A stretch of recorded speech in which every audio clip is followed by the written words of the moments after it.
Now, to our first guest, who's a longtime friend of New Day Northwest. She explores the culinary scene across the Pacific Northwest and is sharing even more stories as season 3 of her show, The Nosh, airs on Cascade PBS. Please welcome Rachel Belle, host of The Nosh and Your Last Meal podcast. Welcome, welcome. Thank you. I feel like this is my sorority house that I come back to visit for like a decade now. Yeah. It should be, and it should be that much fun. It's been a while, so you have to catch us up. What have you been up to? Yes, so on Cascade PBS, I have the show called The Nosh. It is a storytelling show about food and drink, and this is season 3. I also do my podcast, Your Last Meal, but we'll get to that in a minute. So what you're seeing here is the very first episode that just premiered last week. I've been in Seattle for almost 21 years as a news reporter for a very long time. I was a writer. So when it came time to decide what we were going to do for the show, I didn't want to just talk about restaurants and where you should go, because there's a million people you can go to for that on social media, magazines, newspapers. So the idea for me was to tell stories so we could go behind the scenes, see how things really work, because I am nosy.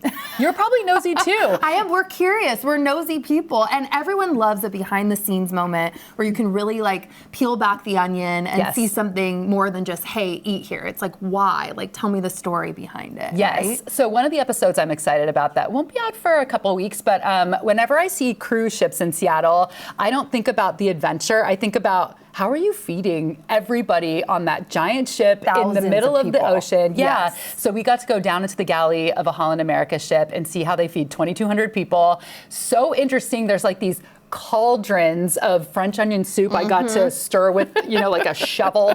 And it's fascinating because I always thought when these cruise ships came in that they were here for maybe a day. They're here for 5-ish hours. Everybody off, 2,200 people. They have to remake every single bed, bring in all of the food. 2,200 more people get on and they go to Alaska. So that was really fascinating. It's incredible. I just got off the ship for my second time with them going to Alaska. And I got a little behind the scenes too because I was so fascinated with the food and incredible. You brought a lot today. This is from a recent episode. Tell me about what you brought. This one's not out yet, so this is a sneak peek just for you and you. This is from our Getting Saucy episode. Okay. So diversity is really important to us at Cascade PBS. We like to represent our community so people feel like they are seen on Cascade PBS. So we got an email from someone pitching this soy sauce. His name is Blake, not soy sauce, pardon me, hot sauce. The company's called Lunamore's Larder. His name is Blake. He's a high school principal. And this was diversity that we hadn't done before on the show because he said, I recently was diagnosed with autism and ADHD, and now I understand why I always get really obsessed and focused on these projects.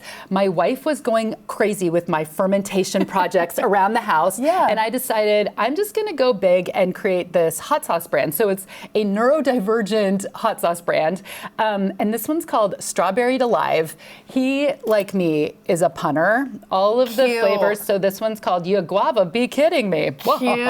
But he uses. We're gonna try, right? Yes, he uses all. Whoops. Yahtzee. Oh, we'll leave it. Later. Yeah, we'll get it. He uses all local organic produce, and this one isn't super spicy, so that's why I'm gonna give You're it to you. You're not gonna do me dirty straight. this morning. No, I'm like, not. Take it on. Okay. Have your cartoon moment, like, woo. Yeah. So this one is great. strawberries, and it's kind of interesting to think of hot sauce in these flavors, where it's like if you're having a cheese plate or something, to put this strawberry with like a little heat is really I would tasty. never think like a strawberry hot sauce would work, but that's such a good idea. Like some kind of cheese, fruit, like it's completely working. Do you want to try and then this our one next too? one, yes. This is You Guava. Be kidding me.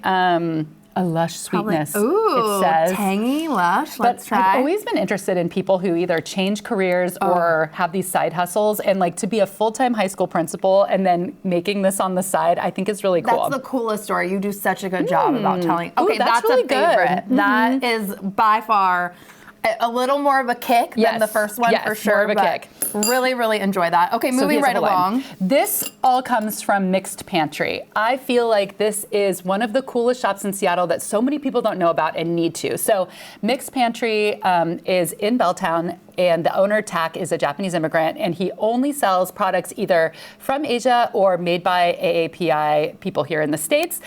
So that could be Indian products everywhere from Asia, or things like this Brightland, which makes a lot of vinegars and olive oils because it's owned by people in the AAPI community.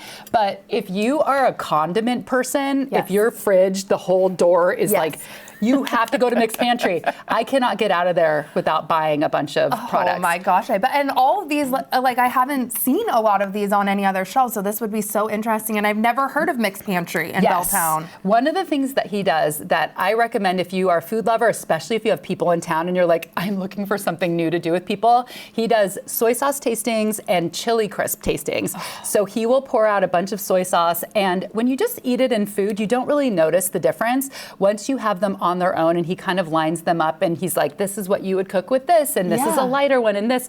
They taste so different, and you're going to be throwing your money at this man like I did. These are all just from my personal pantry. Well, I know. I'm going to try this. So what is you this? want to try this? So if you've ever had recipes, like often when I'm making Vietnamese recipes, it calls for like crispy shallots. And they're so good if you make them on your own, but it's such a mess. So this is a nice way to just, they're kind of like those French's fried onions on green bean casserole, but better, much better. Gosh, can you even pick a favorite episode then this season? You know, when people are like, I couldn't pick a favorite child, I'm like, I could. Tell me more then. Okay, let me put my little Crispies away. Let's see here. Well, the first episode that we featured here at the beginning, you've had these sisters on before. Yes, they're fantastic. Yes, and they, oh my gosh, Simple Goodness Sisters. That is what it's called. They have what they believe is the world's first cocktail garden. So everything that they grow goes into these tinctures and shrubs and syrups, and then they bottle them, and you can make cocktails with them. That was fun because I felt like I was living out my Laverne and Shirley moment because I got to wear a hairnet and Schlemiel Schlemazel in their little syrup factory. Cute. But yeah, I mean, I guess maybe you're right. They're all my favorite. You can't pick. You mentioned this, your Last Meal podcast. It was a James Beard finalist for Best Podcast. That Congratulations. Is my proudest, thank you. Proudest of my career. How do you do it all? I mean, truly. Well, ladies, you can have it all. A successful career, a gorgeous cat, and some fried onions that you can eat on TV. Yes, you can, and that's what I'm going to keep eating right now. So Your Last Meal, I've been doing this August will be 10 years. And a decade, congrats. A decade, I can't believe it, for podcasts too. Everybody has a podcast now. It's true. I interview celebrities about what they would choose to eat for their last meal. And then based on what we talk about, I bring on another guest to talk about the culture, the history, the science, kind of wherever we decide to go.